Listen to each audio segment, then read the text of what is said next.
आदरणीय आमाबुबा, दाजुभाइ तथा दिदीबहिनीहरू, नमस्कार, जय घन्टी। पार्टी स्थापनाको तेस्रो वर्ष पुगेको यस बेला मैले यो अपिल 9725 नम्बरको थुनुवाका रूपमा भैरहवा कारागारबाट पठाएको छु। आशा छ कुनै न कुनै माध्यम र तरिकाबाट तपाईहरूबीच पुग्नेछ। तपाईहरूले मलाई दुई पटक कीर्तिमानपूर्ण मतका साथ संसदमा पुर्याउनु भयो। भर्खर जन्मिएको राष्ट्रिय स्वतन्त्र पार्टीलाई करिब 12 लाख मत दिनुभयो।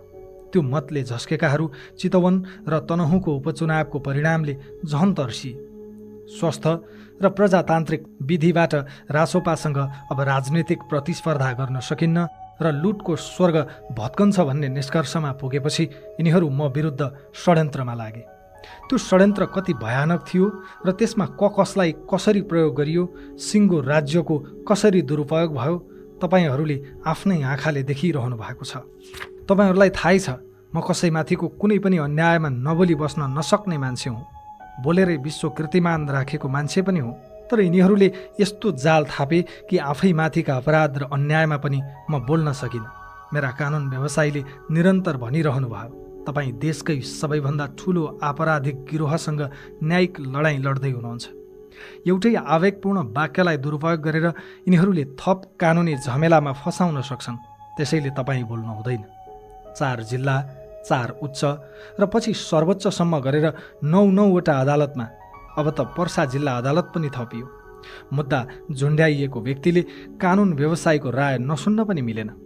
तर यो मौनता अरूलाई भन्दा बढी मलाई नै बिझाएको थियो। चाहे अरू जतिवटा झुटा मुद्दा खेप्न परोस्, अब बोल्छु भन्ने लागेरै चैत 18 गते पार्टी कार्यालयबाटै घोषणा गरेँ, चैत 23 गते चितवनमा बोल्छु। संयोग भनौँ कि सत्य, परिणाम मेरा कानुन व्यवसायीले चेतावनी दिए जस्तै भयो। चैत 22 गते नै उच्च अदालतले मलाई थुन्ने आदेश गर्यो। अब त सर्वोच्च पनि थपिसकेको छ। म विरुद्धका षड्यन्त्र अझै सकिएका छैनन्। 2046 सालपछिका 36 वर्षमा यिनीहरूले कार्यपालिका, व्यवस्थापिका र न्यायपालिकालाई कसरी कब्जा गरिसकेका छन् आज संसारले देखेको छ। यो अपराधपूर्ण घेराबन्दीमा अब मैले जनताको अदालत बाहेक न्याय माग्न जाने अर्को ठाउँ छैन। राज्य यिनैको, अड्डा अदालत यिनैको, मिडिया समेत यिनैको। राज्यका सारा अङ्ग र संरचना यिनकै भर्ती केन्द्र। घरिघरि लाग्छ यिनीहरूले मलाई धेरै दुःख दिए, तर विचार गर्दै जाँदा गएका 36 वर्षमा यिनीहरूले देश र जनतालाई दिएको दुःखका अगाडि मैले पाएको दुःख त केही पनि होइन। यिनीहरूले मलाई जेल हाले भनेर के दुःख मनाउ गर्नु, जब यिनीहरूले सिङ्गो देशलाई नै जेल बनाइसके। आदरणीय देशवासीहरू, जेलको कोठरीबाट आज म आफ्नै जीवनको समीक्षा गरिरहेको छु। त्यो समीक्षा म तपाईँहरूलाई पनि सुनाउन चाहन्छु, तर नेताका रूपमा होइन, एउटा छोराको रूपमा, एउटा भाइ वा दाइका रूपमा, एउटा सामान्य नागरिकका रूपमा। मैले कहिल्यै सोचेको थिइनँ कुनै दिन म राजनीतिमा पनि आउनेछु। विद्यार्थी जीवनमै मिडियामा लागेँ, टेलिभिजन र एफएमतिर छोटे मोटे सेलिब्रेटी भइसकेको थिएँ। तर अलि राम्रो जीवन बाँचिएला कि भनेर अमेरिका भाषी। ठुलो कुरा गर्नुपर्ने र ढाँट्नुपर्ने केही छैन। नेतागिरीको कुनै पनि लत नपाली अमेरिकामा पनि नेपाली समाजसँग जोडिएँ, साथ दिएँ, लिएँ। असफल भएको होइन, तर मन कहिल्यै रमाएन। फर्किन्छु भन्दा भन्दै 14 वर्षको धनवास भन्ने कि वनवास बिताइयो। संसारकै लामो टेलिभिजन टक सोको रेकर्ड राख्न मन लाग्यो। कुनै लोकल टेलिभिजन खोजेर अमेरिकामै त्यो रेकर्ड राख्न नसकिने थिएन। तर मनले भन्यो त यसका लागि पनि देश फर्किनस् भने पछि के फर्केलास्। अनि नेपाल आएर गिनेज बुकमा नाम दर्ज पनि गरेँ। सञ्चार र मनोरञ्जनको अनुभव थियो, तर मनोरञ्जनमा रुचि भएन। सञ्चारकर्ममा फर्किन चाहेँ, तर त्यो एकदमै सृजनात्मक र परिणाममुखी होस् भन्ने थियो। मलाई त्यतिखेरसम्म प्रधानमन्त्रीहरूमाथि भ्रम थियो। मैले सरकार र जनताबीच संवादको ठुलो खाडल देखेँ। चाँडै प्रधानमन्त्री बन्दैछन् भन्ने थाहा पाएपछि सिधै केपी ओलीलाई फोन गरेँ। न्युयोर्कमा भेट भएको र छोटो अन्तर्वार्ता पनि गरेको संक्षिप्त चिन्जान पनि स्मरण गराएँ र सोधेँ, मेरो कुनै फाइदा नहुने तर प्रधानमन्त्रीका रूपमा तपाईँले गर्नै पर्ने केही कामको कुरा गर्छु, आधा घन्टा समय दिन सक्नुहुन्छ? मैले थप आग्रह पनि गरेँ, म केवल तपाईँका कुरा गर्छु र मलाई अनडिभाइडेड अटेन्सन चाहिन्छ। मेरो व्यक्तिगत लाभको एउटा पनि कुरा गर्दिनँ। उनकै फाइदाको कुरा थियो। ओली कन्भिन्स पनि भए। उनी प्रधानमन्त्री भएको केही समयमा सिधा कुरा प्रधानमन्त्रीसँग कार्यक्रम सुरु भयो। ओलीले अहिले रवि लामिछानेलाई जागिर दिए भनेको सुने, तर त्यो तथाकथित जागिर बापत मैले ओलीबाट, एमालेबाट वा नेपाल टेलिभिजनबाट एक पैसा पनि लिएको होइन। त्यो कार्यक्रमबाट मैले एउटै कुरा लिएँ, ज्ञान। प्रधानमन्त्रीहरू, मन्त्रीहरू, उच्च सरकारी अधिकारीहरू कसरी सोध्छन् त्यो देखेँ। देश र जनताप्रति उनीहरूको लापरवाही देखेँ। त्यसपछि मलाई लाग्यो यस्ता सिधा कुरा शासकसँग गरेर यो देश पार लाग्दैन। परिणाम खोज्ने हो भने सिधा कुरा त जनतासँग पो गर्नुपर्छ। अनि सुरु भयो सिधा कुरा जनतासँग कार्यक्रम। समस्त नेपाली दाजुभाइ दिदीबहिनीहरू, सिधा कुरा प्रधानमन्त्रीसँग कार्यक्रममा म प्रधानमन्त्री, मन्त्रीहरू र सचिवहरू, आयोजना प्रमुखहरूका एसी रुममा हुन्थेँ। त्यतिखेरका कार्यक्रम हेर्नुहोस् त, रवि लामिछानेको भाषामा आक्रोश छैन। म इमानका साथ भन्छु, त्यतिखेरसम्म मैले जनताको वास्तविक पीडा र समस्याको भेउ पाएकै थिइनँ। म त सरकारी तथ्याङ्कहरूमा देखिने विकासकै वरपर घुमिरहेको थिएँ। त्यसैले ममा ठुलो आक्रोश र असन्तोष पनि थिएन। म पनि अरू मूलधारका सम्पादक जस्तै शान्त सुनिन्थेँ। तर सिधा कुरा जनतासँग पछि बल्ल मेरो यो देश र जनताको सत्यसँग सामना सुरु भयो। बोक्सीको आरोपमा मुखमा दिशा कोचाइएकी लक्ष्मी परियारका लगलगी कामेका नाबालक छोराको चित्कार सुने। बोक्सीकै आरोपमा सिङ्गो गाउँबाट निर्घात कुटिएकी राधा चौधरीको आँगनमा पुगे। खाडीमा बेचिएकी कविता तामाङले मालिकको यौन हिंसाबाट बच्न लाइभ कार्यक्रममै आएर हार गुहार मागिन्। एउटै घरको पल्लो कोठामा साथीमाथि भएको जबरजस्ती यौन दुर्व्यवहार देखेकी अर्की चेली इराकदेखि लाइभ आइन्। म स्टुडियोमा मात्र बसिन, सुपरभाइजरको यौन शोषणका कारण अबुधाबीमा आत्महत्या गर्न बाध्य भएकी अष्टमी गुरुङको न्यायका लागि अबुधाबीदेखि गोरखा आरुघाटसम्म पुगेँ। सिङ्गो गाउँलाई मिटर ब्याजको पासोमा पारेका श्याम परदेशीको अत्याचारको स्थलगत रिपोर्टिङ गरे। ऋण मिनाहा गर्ने शर्तमा गाउँलेका ससाना छोरीहरूलाई आफूसँग रात बिताउन पठा भन्ने घृणित साहुकारहरूसँग जवाफ मागे। मेरो सञ्चारकर्म अलपत्र पूर्वाधार, खुल्लम खुल्ला घुसखोरी, सरकारी अड्डामा नागरिकले पाएको शास्ति, विभिन्न हिंसा, विभेद, ठगी र अपराधको शिकार भएका आम जनताको आँसु र चित्कारतिर सोझियो। विदेशमा समेत ठगिएर जागिर गुमाएर अस्पताल भर्ना भएका, जेलमा कुजिएर बसेका सयौँ नेपाली दाजुभाइ दिदीबहिनीका पीडाले दिमाग रन्थनिन्थ्यो। म मान्छु टेलिभिजनमा मेरो स्वर चर्कै सुनियो। सञ्चारकर्मीको रूपमा म उच्च पदस्थहरूको डिनरबाट फर्केर समाचार पढ्दिनथेँ। लुटिएका, ठगिएका, हेपिएका आम जनताका अर्तनाद, चित्कार र क्रन्दन सुनेर स्टुडियो छिर्थेँ। अनि स्वर कसरी नरम हुन सक्थ्यो? देशको व्यथिति देखेर म यति द्रवित भएँ कि मैले सर्वस्व त्यागेर ज्यानको बाजी थापेर भए पनि विवेकको लडाईँ लड्ने निर्णय गरेँ। अनकन्टार जङ्गलमा महिनौँ हिँडेर जीवनै हत्केलामा राखेर र दलाललाई 1,40,00,000 तिरेर सयौँ नेपाली अमेरिका गइरहेकै बेला मैले अमेरिकी दूतावासलाई उल्टै 3.5 लाख बुझाएर अमेरिकी पासपोर्ट ससम्मान फर्काइदिएँ। त्यति बेला मसँग देश विदेशका समस्या लिएर हरेक दिन 50औं निमुखा र निरुपाय नागरिक फोन वा प्रत्यक्ष संवादमा आउँथे। न्युज 24 को सीमित स्रोत साधनबाट त्यति धेरै समस्या पहिचान र सम्बोधन गर्न सम्भव भएन। म विकल्पको खोजीमा रहेका बेला अलि स्रोत सम्पन्न मानिएका हिमालय र AP1 का मालिक सम्पर्कमा आए। उनीहरूसँग सम्झौताको ड्राफ्ट आदान प्रदान हुँदै थियो। यही सेरोफेरोमा एउटा समाचारको सन्दर्भमा एकपटक मात्र चिन्जान भएका पूर्व DIG छविलाल जोशीले मलाई अलिक ताकेता नै गरी जीवी राईसँग भेटाए। उनीहरू ठुलो लगानीमा गुणस्तरीय टेलिभिजन खोल्दै रहेछन्। मिलेर काम गरौँ भने 15% सेयर दिने भए। मैले कुनै आर्थिक दायित्व बोक्न नपर्ने गरी लिखित सम्झौता नै गरियो। समाचार र कार्यक्रमको जिम्मेवारी मेरो र आर्थिक जिम्मेवारी जीवी राईको रहने कुरा सम्झौता पत्रमा स्पष्ट पारियो।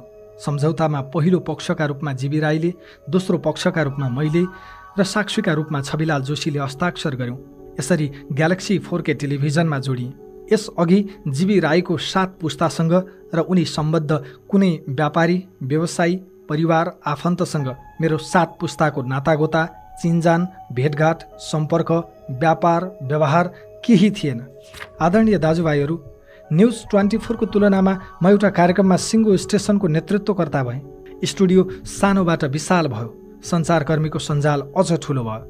टेलिभिजनको स्क्रिन अझ उज्यालो भयो। तर मैले थाहा पाएँ, जतिसुकै ठुलो टेलिभिजन भए पनि गैर जिम्मेवारले शासन गरेको देशमा बढीमा कराउन मात्र सकिन्छ, बदल्न केही सकिन्न। यो देशमा जिम्मेवारीमा भएकाहरूलाई कराएर, सम्झाएर र नागरिकका पीडा देखाएर केही फरक पर्दैन। सञ्चारकर्मकै बीचमा मैले सप्तरीमा 52 मुसहर परिवारको बस्ती र दुर्गम कालीकोटमा 15 बेडको सुविधा सम्पन्न अस्पताल निर्माणको नेतृत्व पनि नलिएको होइन। विदेशमा अलपत्र कैयौँ नेपालीको उद्धार नगरेको पनि होइन। कोभिड महामारीमा विपन्न नागरिकसम्म अक्सिजन र खाद्यान्न पुर्याएकै हो। यी कुरालाई उपलब्धि मानेर म आत्मरतिमा रमाउन पनि सक्थेँ। तर देशको बृहत चित्रमा हेर्दा मलाई मनैदेखि लाग्यो यी सबै उपलब्धि एउटा विषाक्त समुद्रबाट केही थोपा पानी निकाले जस्तो मात्रै हुन्। यो देशमा केही गर्ने हो भने व्यथितिको ज्वरो नै उखेल्नुपर्छ। अनि सल्लाहमै निशुल्क पाएको सेयर निशुल्कै फिर्ता गरेर म ग्यालेक्सी टेलिभिजनबाट बाहिरिएँ। सञ्चारकर्म छोडेर राजनीतिमा आउने निर्णय त गरेँ, तर प्रवेश कसरी?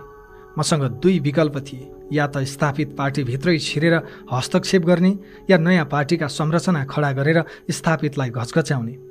दुईवटै विकल्पमा घनीभूत छलफलमा लागेँ। तर स्थापित दलहरूको दलदलमा छिरेर अल्मलिनुभन्दा उपयुक्त निष्कर्ष निस्कियो नयाँ दल गठन। यो पनि कम चुनौतीपूर्ण कहाँ थियो र? पार्टीको नेतृत्व गरिदिन आग्रह गर्दै म कसको दैलोमा पुगिन। देशले मानेका र समाजले चाहेका प्राय सबैसँग मैले कल्पना गरेको दलको नेता बनिदिन आग्रह गरेँ। म सघाउँछु, तपाईँहरूले नेतृत्व गरिदिनुहोस् भने धेरैले मानेनन्।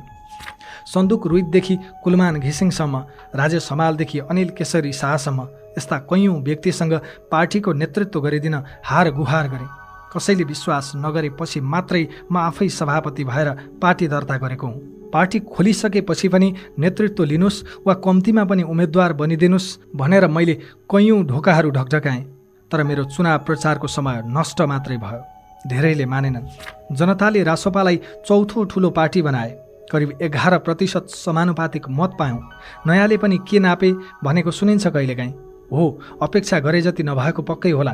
तर म सोध्न सक्छु, परिवर्तनका लागि जनताले दिएको मत पार्टी सभापतिका रूपमा रवि लामिछानेले व्यापारी र माफियालाई बेच्यो त?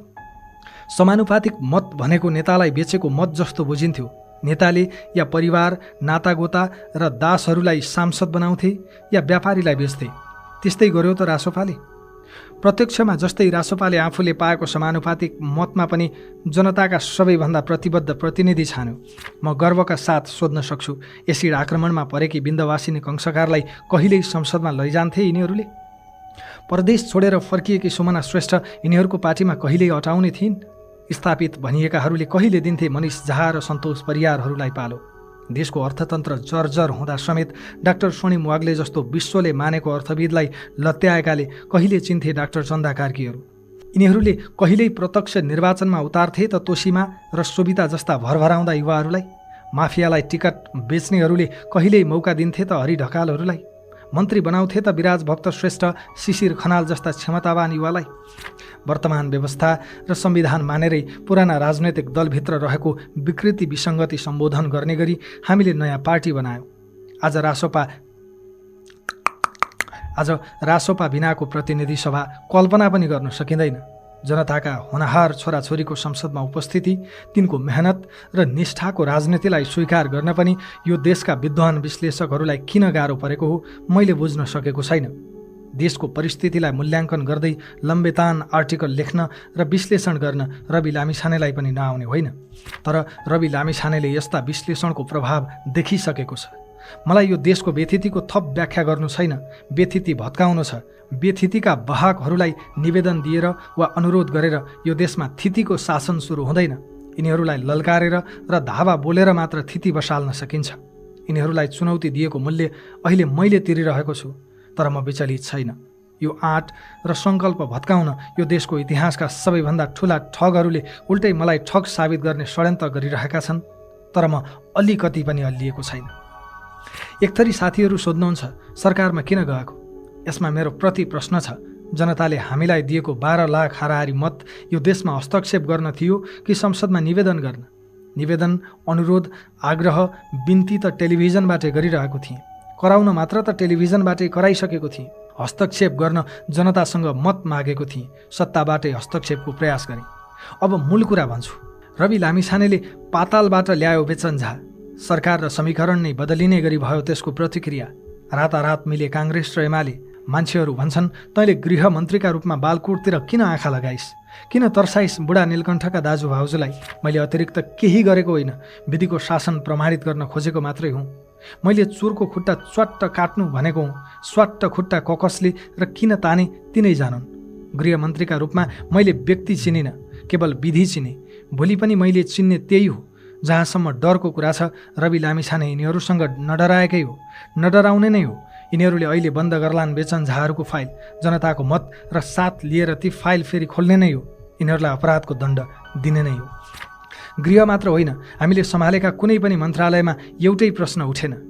सुमना श्रेष्ठ भन्नुहोस् या डिपी अर्याल, शिशिर खनाल भन्नुहोस् या विराज भक्त श्रेष्ठ, हाम्रा कुनै पनि मन्त्रीले जनताले दिएको मतलाई लज्जित बनाएनन्। हरेक मन्त्रीले मन्त्रालयमा सकारात्मक भाव रोपेर फर्के। नातावाद, कृपावाद वा अनियमितताको एउटै आरोप नखेपी सत्ताबाट फर्केको अरू कुनै पार्टी छ नेपालमा? एकाथरी आलोचकहरू मलाई सत्ता लुलुपको आरोप लगाउँछन्। म तिनलाई यति भन्छु, रवि लामिछानेले प्रधानमन्त्रीको अफर दुत्कारेको हो। हामीले पाएको जनमत प्रधानमन्त्री बन्न होइन भनेर छाडेको हो। अवसर आयो होइदिउँ न भनेको भए कसले रोक्थ्यो र? प्रधानमन्त्री बनिदेऊ भनेर मध्यरातसम्म मेरै हस्ताक्षर कुरेर बसेको थियो काङ्ग्रेसको मूल नेतृत्व। मैले मानिनँ। भोलिपल्टदेखि तिनैले मलाई सहकारी ठग भन्न थाले। मेरो प्रश्न छ, त्यसैको दण्ड स्वरूप आज थुना बेहोरिरहेको मान्छे सत्ता लोलुप हो कि विद्रोही? उपचुनावको परिणामपछि ठुला दल, त्यसमा पनि नेपाली काङ्ग्रेसका साथीहरू हामीसँग तर्सिए। त्यो परिणामले देखायो जनताको चेतना अर्कै ठाउँमा पुगिसकेको छ। जब म 2080 फागुन 23 गते दोस्रो पटक उपप्रधान एवं गृहमन्त्री भएँ, तब तत्कालीन प्रमुख प्रतिपक्षी दल नेपाली काङ्ग्रेसले विभिन्न सहकारीको बचत अपचलनमा संलग्न रहेको भन्दै मेरो नामै किटेर छानबिनका लागि संसदीय समिति बनाउन माग गर्यो। अहिलेका प्रधानमन्त्री केपी शर्मा ओली र तत्कालीन प्रधानमन्त्री पुष्पकमल दाहाल प्रचण्ड नमान्दै मनै अग्रसर भएर सत्तापक्षलाई मनाए र 2081 जेठ 15 गते मेरो सट्टा गोर्खा मिडियाको नाम राखेर संसदीय छानबिन समिति बन्यो। आदरणीय आमा बुबाहरू, अब म विरुद्ध कसरी राजनैतिक प्रतिशोध साधियो र कानुनको दुरुपयोग कहाँ कसरी गरियो भन्ने तथ्य बताउँछु। पहिलो संसदीय छानबिन विशेष समितिको प्रतिवेदनको पेज नम्बर 449मा मलाई आरोप लगाइएको प्रकरणको निष्कर्षमध्ये एउटा बुँदामा लेखिएको छ, सहकारी संस्थाबाट रकम गोर्खा मिडिया नेटवर्क प्रालीमा आउने सम्पूर्ण प्रक्रियामा रवि लामिछानेको संलग्नता पुष्टि हुने कागज प्रमाण रहेको नभेटिए तापनि सोही रकम गोर्खा मिडियामा आइसकेपछि सोको परिचालन र खर्च प्रक्रियामा उहाँको सहभागिता देखिन्छ। प्रतिवेदनको पेज नम्बर 449कै अर्को बुँदामा भनिएको छ, कम्पनीमा साझेदारका रूपमा बहाल रहेको अवधिमा सहकारीबाट कम्पनीमा आएको रकमको हकमा जिम्मेवार रहेको हुँदा प्रचलित कानुन बमोजिम कारबाहीका लागि नेपाल सरकारलाई सिफारिस गर्ने। यसरी प्रतिवेदनले तीनवटा सन्दर्भ स्पष्ट भनेको छ। पहिलो, सहकारीबाट गोर्खा मिडियामा पैसा आएको हो। दोस्रो, ल्याउने प्रक्रियामा रवि लामिछानेको संलग्नता पुष्टि भएन। तेस्रो, रकम आएपछि खर्च गराउने प्रक्रियामा संलग्न रहेको हकमा दायित्व पर्ने भए प्रचलित कानुन बमोजिम कारबाही गर्नु। प्रतिवेदनले बकाइदा खर्च गरेको हकमा दायित्व पर्ने भए प्रचलित कानुन बमोजिम गर्नु भनेको छ। कम्पनीको रकम खर्चको हकमा प्रचलित कानुन भनेको कम्पनी ऐन 2063 हो। प्रतिवेदनले कम्पनी कानुन अनुसार भन्दै सरकारले मलाई कतै आकर्षित नहुने सहकारी ऐनको दफा प्रयोग गर्नु र झुटा मुद्दा लगाउनु राजनीतिक पूर्वाग्रह र प्रतिशोध नभएर के हो त? अब दोस्रो, 2054 साल यता विभिन्न विषयमा छानबिन गर्न 15वटा संसदीय विशेष समिति बनेका रहेछन्। अरू 14वटा समितिका सिफारिस सरकारले बुझ्यो, सकियो। समितिका प्रतिवेदनहरू संसदीय अभिलेखमा सीमित हुन्थे। मेरा विरुद्धको सिफारिसलाई चाहिँ इतिहासमै पहिलो पटक क्याबिनेटबाटै अनुमोदन गरियो।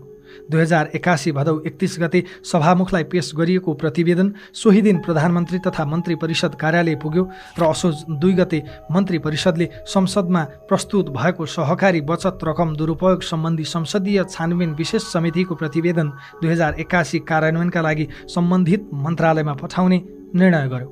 बचतकर्ताको रकम फिर्ता गर्ने मूल उद्देश्यले खडा भएको छानबिन विशेष समितिको 1200 पृष्ठको प्रतिवेदन मात्र मेरा विरुद्ध कार्यान्वयन भयो, त्यो पनि एकदमै छलपूर्वक र बलपूर्वक। अब तेस्रो, प्रतिवेदन आएपछि पहिल्यै लेखिएको पटकथामा राज्यको षड्यन्त्रमय छायाङ्कन र अभिनय सुरु भयो। विदामा बसेका जिल्ला न्यायाधीशलाई बोलाएर कार्तिक 2 गते शुक्रबार म विरुद्ध पक्राउ पूर्जी निकालियो। त्यसमा पनि मुद्दा 35 दिनभित्र अदालतमा बुझाइसक्नुपर्ने थियो, बुझाएनन्। त्यसपछि सङ्गठित अपराधको अभियोग लगाएर 60 दिन थुन्ने प्रपञ्च गरे। 60 दिन पनि सकिन लागेपछि 90 दिन थुन्न मिल्ने र सांसद पद पनि निलम्बन हुने सम्पत्ति शुद्धिकरणको अभियोग लगाए। एउटै आरोपमा देशका विभिन्न जिल्लामा अनुसन्धान गर्नुपर्दा त्यसको नेतृत्व प्रहरीको केन्द्रीय अनुसन्धान ब्युरोले लिने र एकै ठाउँमा मुद्दा चलाउने अभ्यास छ। यसले अनुसन्धानलाई सजिलो मात्र बनाउँदैन, न्याय निरूपण पनि छिटो हुन्छ। मेरा हकमा पनि त्यही हुनुपर्ने थियो, तर यहाँ प्रश्न न्याय निरूपणको थिएन, प्रतिशोधको थियो, राजनैतिक षड्यन्त्रको थियो। चौथो, एउटा कसुरमा पोखरा हिरासतमा रहेको मानिसलाई बयानका लागि भन्दै काठमाडौँ लगियो। फेरि दोस्रो दिन काठमाडौँबाटै चितवन लगियो। तनाव र थकानले रक्तचाप निकै बढेको थियो। चितवन पुग्नासाथ औषधि खाएर फेरि बयान सुरु गरेँ। दिनभरको बयान, अस्वस्थ र थाकेको शरीर, रातको झन्डै 11 बजिसकेको थियो। तत्कालीन एसपी गौतम मिश्रले भने, तपाईँलाई यहाँबाट पठाउनु भन्ने आदेश छ। जानुपर्ने भयो हजुर। एसपी मिश्रलाई यस्तो आदेश दिने व्यक्ति थिए त्यस बेलाका प्रहरी प्रमुख वसन्त बहादुर कुँवर। उनलाई पनि आदेश दिने थिए दाजु, भाउजू, देवर र बा। मैले मेरो स्वास्थ्य जाँच गर भने उठ्न सकेको पनि थिइनँ। एउटा मान्छे उठाएर पठाउन सक्दैनस् भने त्यति कामका लागि अर्को मान्छे पठाउँ भन्ने प्रहरी प्रमुखको धम्कीपछि उनीहरूको केही सिप चलेन। मध्यरातमा बल लगाएर मलाई गाडीमा हाल्यो। यसअघि पनि भनेको छु, त्यसबेला मलाई जबरजस्ती उठाउन आउने प्रहरीले मादक पदार्थ सेवन गरेका थिए। उनलाई समाउन र जाँच गर्न भनिरहे, तर कसले सुन्ने? मध्यरात हुन लाग्यो। मलाई लगिँदैछ भनेर परिवारलाई खबर गरिदेऊ भने सुनेनन्। कानुन व्यवसायीलाई खबर गर्न भने मानेनन्। मध्यरातमा त्रिशुलीको बाटो परिवारलाई समेत खबर नगरी मलाई कहाँ पुर्याउन हिँडाइएको थियो थाहा थिएन। त्यो दिन राज्यको नियत मलाई पोखरा पुर्याउने थियो वा गायबै गर्ने म यसै भन्न सक्दिनँ। मेरो प्रतिरोधपछि धेरै हल्लाखल्ला भयो। बिहान 3 बजे पोखरा पुग्दासम्म मानसिक रूपमा कति विक्षिप्त भएँ लेखाजोखा हुनै सक्दैन। पाँचौं, कास्की प्रहरीको हिरासतमै रहँदा अनुसन्धानका लागि भन्दै काठमाडौँ, रूपन्देही र पर्सा पनि लगियो। मलाई ठग करार गर्न के मात्र तिकडम गरिएन। मलाई आरोप एउटै छ, सहकारीको बचत अपचलन। अनि अभियोग चाहिँ थरीथरीका, कतै सहकारी ठगी, कतै ठगी मात्र, कतै सङ्गठित ठगी, कतै सङ्गठित अपराध। कास्कीमा त सहकारी ठगी, सङ्गठित अपराध र सम्पत्ति शुद्धिकरण। बैंक खातामा 7 लाख चान्चुन पैसा भएको मलाई पुर्ख्यौली जाए जथा समेत देखाएर मेरी श्रीमती निकितालाई समेत प्रतिवादी बनाएर सम्पत्ति शुद्धिकरणको मुद्दा लगाइयो। देशवासीले थाहा पाउनुपर्छ, जिल्ला प्रहरी कार्यालयबाट सहकारीसँग जोडिएर सम्पत्ति शुद्धिकरणको समेत मुद्दा खेप्ने पहिलो नेपाली नै यिनीहरूले रवि लामिछानेलाई बनाएका छन्। छैठौं, सहकारीका सञ्चालक नै रहेका काङ्ग्रेस एमालेका नेतामाथि के भयो, के गरियो? घरमै बसेर फरार भएकी काङ्ग्रेस सांसद माया राई स्वर्णलक्ष्मी सहकारीको तत्कालीन सहसचिवलाई खुलेआम संसद छिराएर हाजिर गर्न दिएर फर्काइयो। संसद छिरेपछिको जनदबाब थेग्न नसकेर मात्रै उनलाई पक्राउ गरिएको हो। केही दिनमै अदालतले जम्मा 10 लाख दरौटीमा छोडिदियो। काङ्ग्रेस उपसभापति धनराज गुरुङलाई सामान्य सोधपुछमै टारियो। एमाले नेता ऋषिकेश पोखरेलकी पत्नी अञ्जला अदालतमा हाजिर भएकै दिन सामान्य धरौटीमा छुटिन्। अझ अचम्म त सरकारी पक्ष उनीहरूका हकमा पुनरावेदन गर्न पनि गएन। मेरो हकमा के गरियो सर्लङ्ग छ। सातौं, सहकारी ऐन अन्तर्गतको कसुरमा 90 दिनभित्र अदालतमा अभियोग पेश गरिसक्नुपर्ने हदम्याद हुन्छ। म विरुद्ध 2080 माघ 22 गते जिल्ला प्रहरी कार्यालय कास्कीमा जाहेरी परेको दाबी गरियो। त्यो दाबी सत्य नै थियो भने त्यसको 90 दिनभित्र अर्थात् 2081 को जेठ 10 गतेभित्र अनुसन्धान सकेर जिल्ला अदालतमा मुद्दा लगिसक्नुपर्ने थियो। अनुसन्धानका लागि भन्दै 2081 कार्तिक 2 गते पक्राउ गरिएको मलाई 84 दिन हिरासतमा राखेर 2081 पुष 7 गते मात्रै कास्की जिल्ला अदालतमा मुद्दा दर्ता गरियो।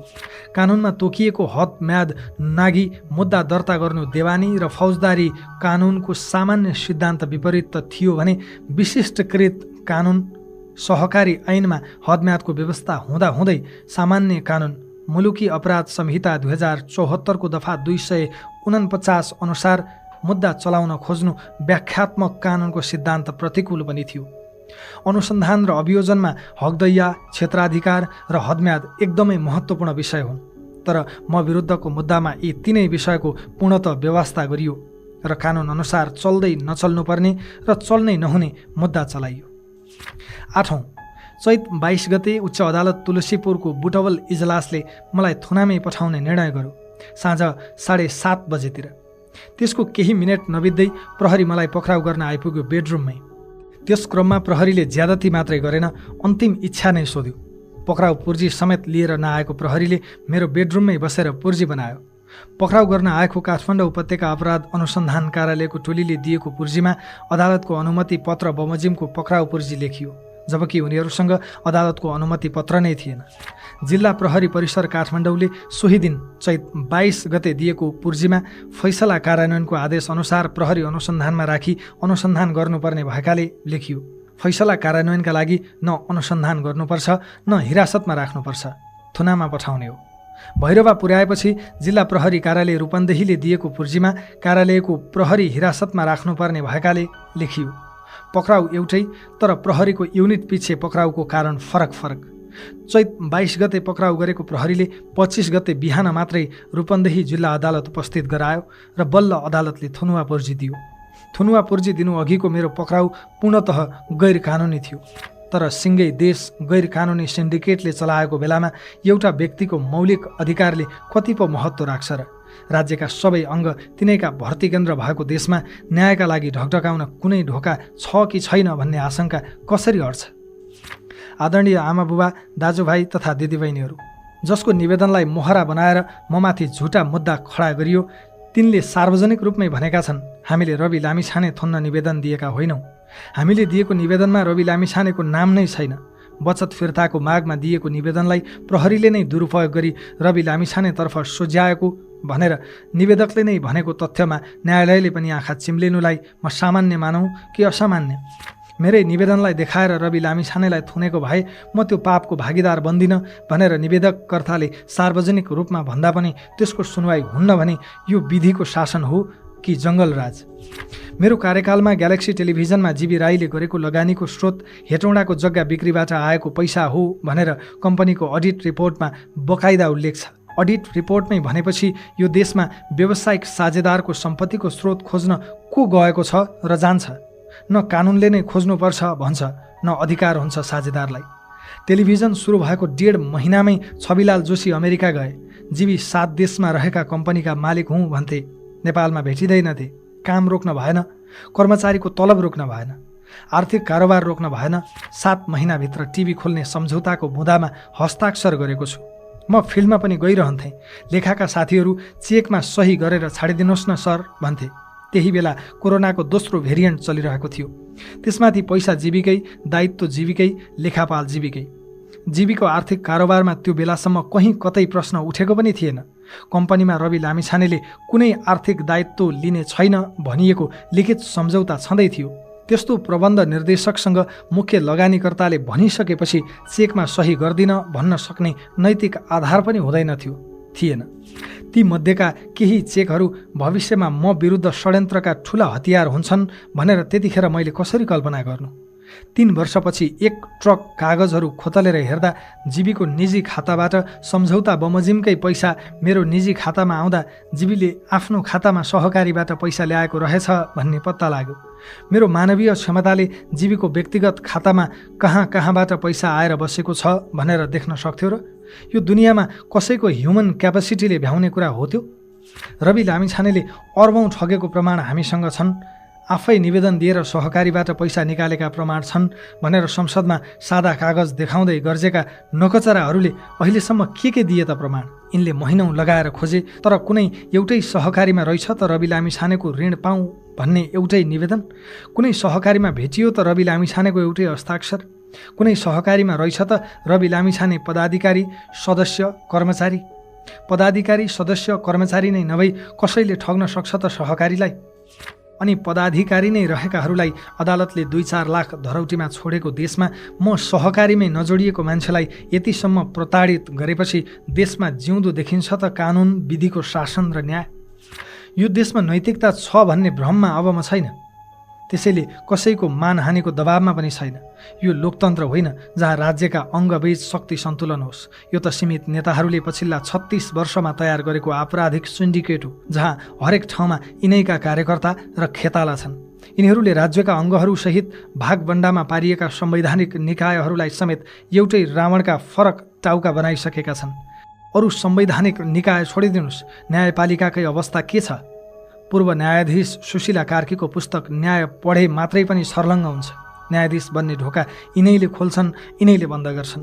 नेताहरूले नचाहे संसदीय सुनवाई नै नगरेर न्यायाधीश र प्रधान न्यायाधीश बन्न दिँदैनन्। त्यसैले पार्टीकै कार्यकर्ता पनि हुन परेन। रोल क्रममा परेको न्यायमूर्तिले करियरकै बलि चढाएर म बबुरु रवि लामिछानेलाई किन र कसरी दिन्छ न्याय? जति माथि गयो न्यायपालिका त्यति बढी दबावमा किन छ भने न्याय परिषद र संसदीय सुनवाईका दुई तरबार हमेसा न्यायमूर्तिमाथि छन्।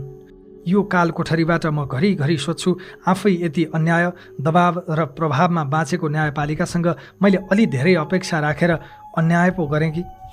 आदरणीय आमाबुबा, दाजुभाइ तथा दिदीबहिनीहरू, मेरा विरुद्धका आदेश लेख्नु अघि इजलासमा किन अस्वाभाविक गतिविधिको शङ्का हुन्छ म आफै चिन्तित छु। अदालतहरूबाट आदेश सार्वजनिक हुनु अघि नै निश्चित मिडियामा कसरी लिक हुन्छ? दिउँसै सकिएका बहस घन्टौँपछि जम्मा 5-7 पेजमै फैसला किन आउँछ? 24 घण्टामा फैसला गरिसक्नुपर्ने बन्दी प्रत्यक्षीकरण जस्तो रिट मेरै हकमा पटक पटक हेर्न नमिल्ने हुँदै 1 महिनासम्म किन लम्बिन्छ? मेरै मुद्दामा जिल्लाकै फैसला सदर भयो भनेर वेबसाइटमा आउँछ अनि एकैछिनमा फेरि मेटेर किन सच्याइन्छ? बुटवलमा आदेश भएको केही मिनेटभित्रै काठमाडौँमा प्रहरी मलाई पक्राउ गर्न बिस्तरासम्मै कसरी आइपुग्छ? आदेशपछि पुरा हुनुपर्ने कानुनी र अदालती प्रक्रिया त परको कुरा, पक्राउका लागि आवश्यक सामान्य कागजात समेत प्रहरीले कसरी मेरै बिस्तरामा तयार गर्ने आँट गर्छ? कसरी र किन सोध्छ अन्तिम इच्छा? म साँच्चै विस्मित छु। आफ्नो भन्दा पनि देशको नियति सम्झेर चिन्तित छु।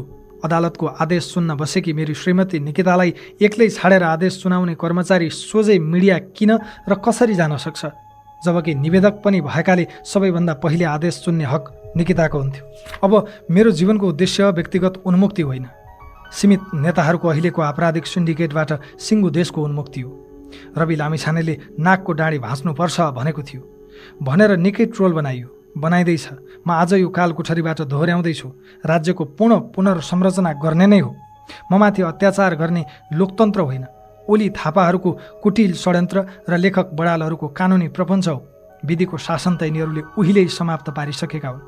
हरेक संवैधानिक निकायमा यिनले धारिला हतियार लुकाएका छन्। यो सिन्डिकेटमा केही सीमित नेताहरू बाहेक कोही सुरक्षित छैन। अब देशलाई मैले भन्नुपर्छ, म सिस्टम भित्रैबाट न्यायका लागि प्रयास त गरौँला, आश्वस्त छैन। यसो भनिरहँदा न्यायालयप्रतिको मेरो विश्वासलाई मैले दागबत्ती नै दिइसकेको छैन। ढिलो चाँडो ममाथिको अन्याय अदालतले देख्नेछ। जति चित्त दुखे पनि आश गर्ने अदालतभन्दा अर्को ठाउँ पो कहाँ छ र? अब म आफूमाथिको राजनैतिक षड्यन्त्र विरुद्ध जनताको अदालतमा पनि लड्न प्रतिबद्ध छु। आजबाट मैले आफ्नो मुद्दा दुनियाँकै सबैभन्दा ठुलो अदालत जनताको अदालतमा पनि दर्ता गराउने निधो गरेको छु। ममाथि राजनीतिक प्रतिशोध साँधेको हो भन्ने लाग्नेले हस्ताक्षर गरी सहयोग गरिदिनुहोला। मेरो विपक्षमा अहिले जे जस्ता आधार देखाइएका छन् ती कुनै पनि सहकारीका होइनन्, कम्पनीका हुन्। चाहे बैंक खाता सञ्चालन, चाहे चेकमा हस्ताक्षर वा सेयर